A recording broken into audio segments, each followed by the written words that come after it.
In part 2 of our assembly modeling, we're going to cover some more creative areas of using Autodesk Inventor.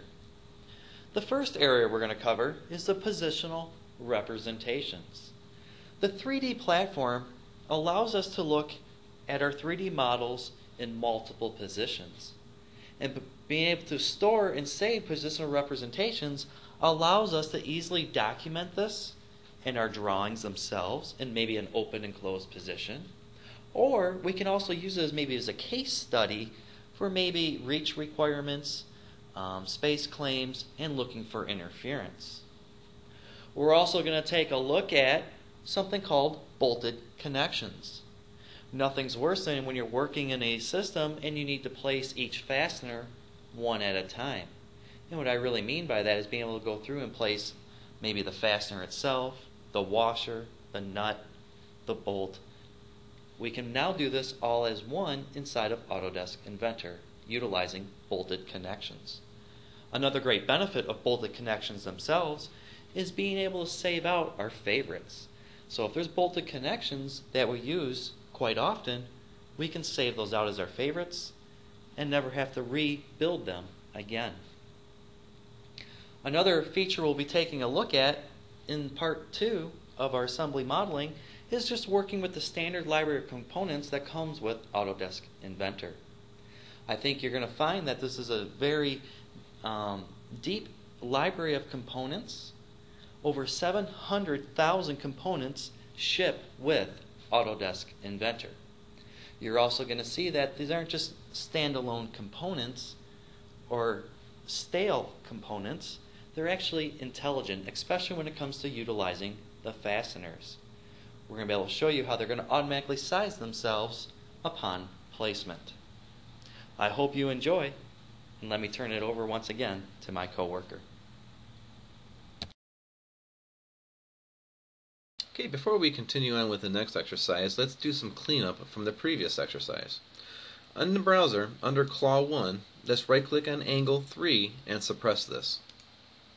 Let's also right-click on Adjust Rod and turn the adaptivity of this off. Also be sure that your work plane 1 the visibility of it is turned off. With all that done, we can go ahead and start our next exercise by creating a bolted connection.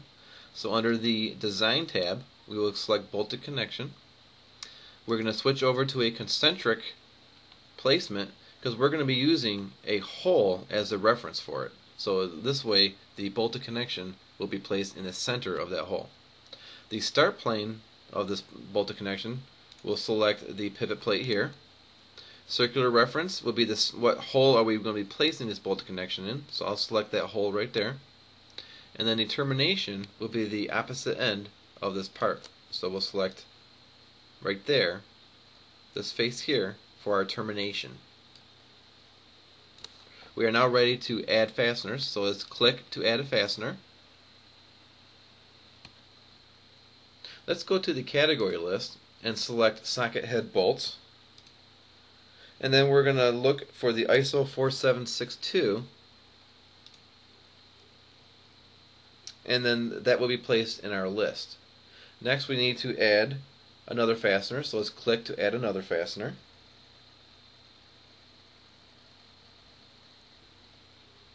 And let's make sure we select the same standard.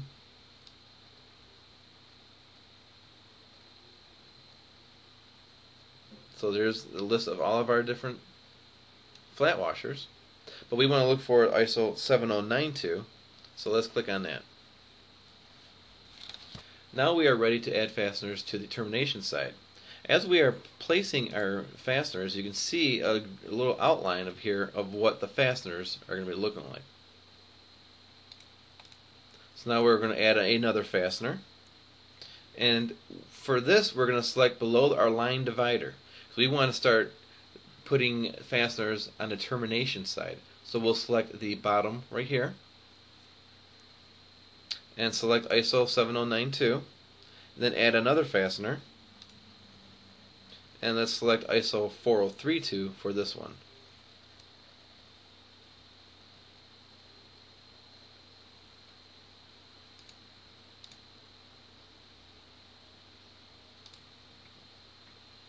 And there is our bolted connection previewing right in our assembly for us. Let's expand this dialog box to get additional options. And what we're going to do is we're going to create a library of this bolted connection so we can reuse it in the future. So let's click Add, and then under our template description, let's just call this Inventor Test Drive. And then click OK. This will save this bolted connection in our library for us. And then let's click OK. And then click OK to accept the default file names. The bolted connection is now created. So let's rotate around and you can see.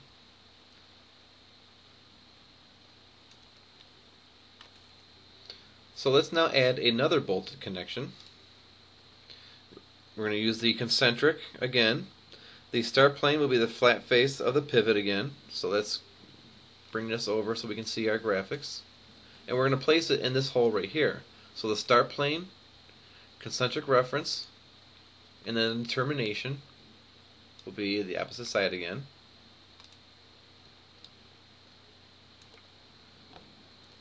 But instead of adding fasteners here, let's now click on the Inventor Test Drive, click on Set.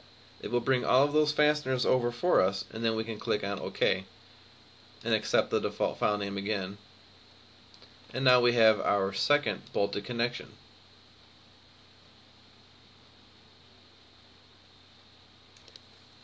Let's repeat this step 3 more times to finish our bolted connection.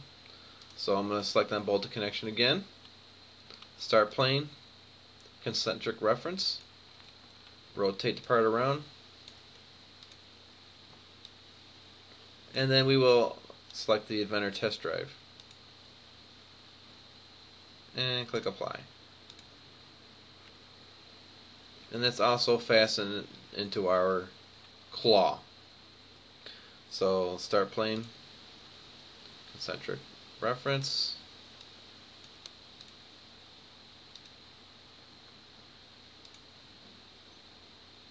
and hit apply, and then one more time for the other connection for our claw.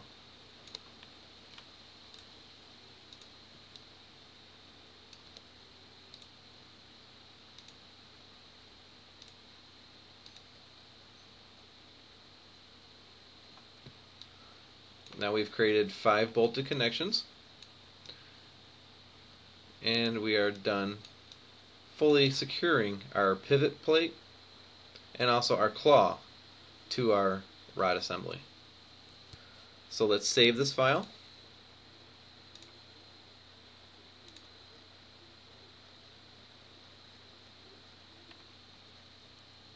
And we are now ready for our next exercise.